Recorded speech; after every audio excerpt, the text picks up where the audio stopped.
If you've tried my banana bread recipe, you're going to absolutely love this. I've adapted my existing recipe to make a tray baked banana sponge and topped it with this delicious milk chocolate ganache. Without further ado, let's get started. So these are the ingredients you'll need for the sponge. I'm using some Yemeni Sidr honey. You can just use any runny honey you like. We only need 1 teaspoon of that. We've got 3 ripe bananas. These are going to need to be mashed with a fork, which we'll do a little bit later. And then you need 260 grams of caster sugar, followed by 3 free-range medium-sized eggs. You need 145 grams of baking spread, or you can use unsalted softened butter at room temperature. And then finally got 330 grams of plain flour. To this I've added 1.5 teaspoons of baking soda, 1 teaspoon of baking powder and 1 teaspoon of salt. You can find a list of all those ingredients in the video description. So before we start, just using a fork, we just want to mash those bananas. Now you don't want to completely puree it or mash it completely down. You want a few chunks in there just so that it adds a little bit of depth to the sponge flavour. So for this part of the recipe, I'm using a freestanding mixer. You can use a handheld whisk or even just do it by hand with a wooden spoon. It's completely your choice. But this does help give it a little bit more volume. So I've just gone in with the caster sugar and I've added the baking spread. And what we want to do here is just to cream them together so they're nice, light and fluffy before we go in with the other ingredients. If you are going to do this by hand, it might take you a while. So do make sure that your butter or your baking spread is at room temperature and it's really nicely softened. Makes the job a lot easier. So as you can see, I started the mixer off nice and slow. This is to prevent the butter or the sugar just jumping out of the bowl essentially. Because that's happened before and smacked me in the face. So the aim here is so that the sugar and the butter combine really well and the sugar starts to dissolve slightly with the butter. When you see your baking spread and your sugar start sticking to the side of the bowl, make sure you stop whisking and you scrape it down just to make sure that everything's properly combined. We want to make sure that this part of the sponge is really nice and fluffy because that will impact the rest of the sponge. Once you've scraped it down, you just need to get it going again and make sure it's fully combined, and then you can go in with the rest of the ingredients. At this stage, I'm just adding 1 teaspoon of the runny honey. So as I mentioned at the beginning, I'm using Sidr honey from Yemen. It is absolutely wonderful. It's got a very sweet yet woody sort of taste to it, and I think it really complements this cake. You can use any runny honey you like if you don't have this, but if you can get your hands on some of this, definitely try it. At this stage, you want to go in with the mashed banana. Now, you can stop whisking to add this, but in the name of efficiency, I just continued. You can tell that I've turned down the speed of the whisk, and that's because I don't want to completely puree the banana. I just want some of those lumps in there. Trust me, you won't be able to tell once the cake's baked, but it does make a difference. The eggs are up next, so as you can see, I'm just adding them one at a time. Unfortunately, this part of the mixture doesn't look very appealing. It does look like someone's thrown up, unfortunately, but just wait. Wait until you add the flour. It all comes together and it looks wonderful. I'm telling you, it tastes beautiful. Before we add any more dry ingredients, we want to scrape down the bowl and make sure everything's properly combined. The butter will be sticking to the side of the bowl, so just make sure you take that off before we go in with the flour.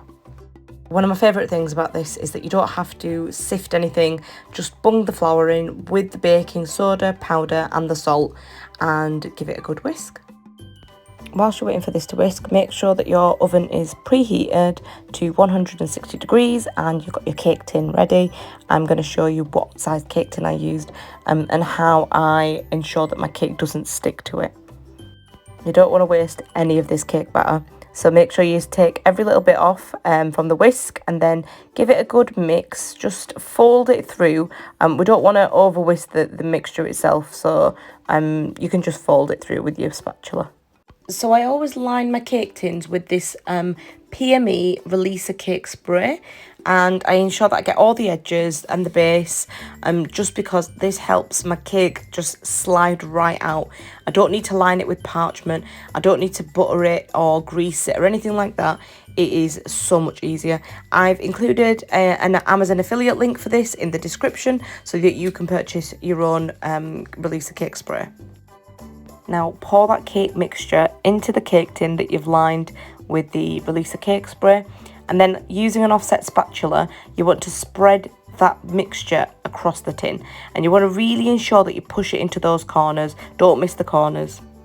Once your oven has preheated, this cake needs to go in at 150 fan for 30 minutes. I have put other timings and conversions in the description box.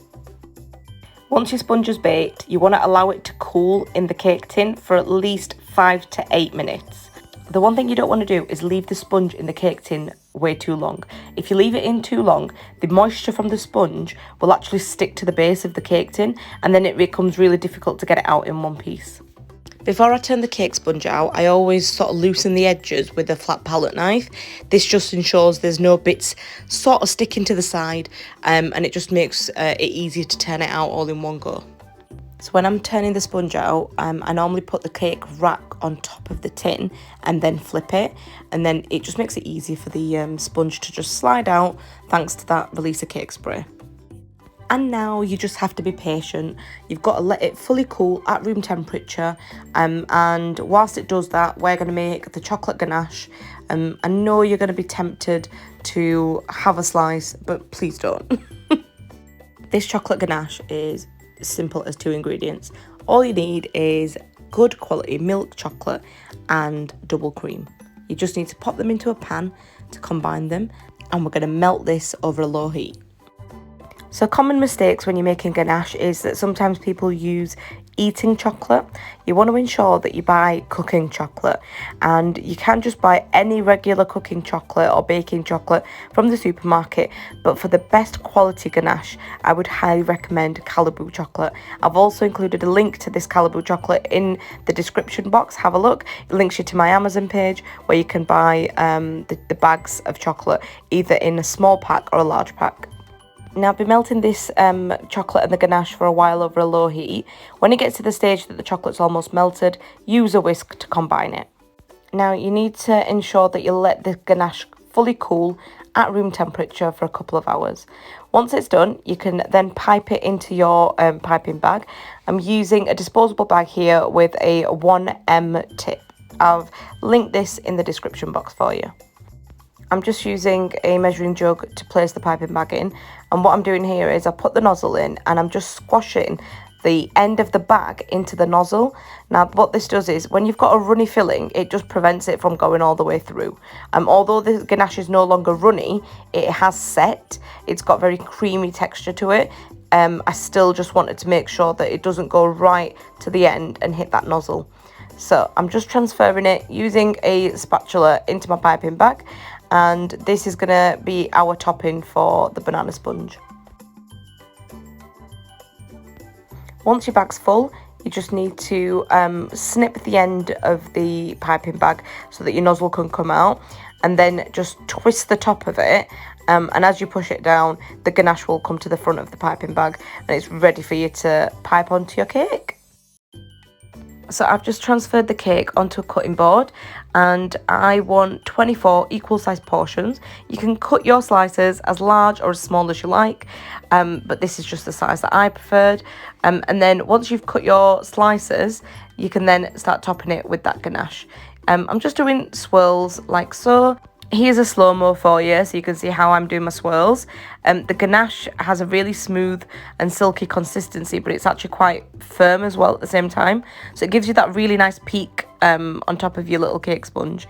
And then you just need to repeat this for the rest of the slices. Or alternatively, you can just cover the entire thing in ganache and then cut your slices afterwards. It's your choice how you wish to decorate this.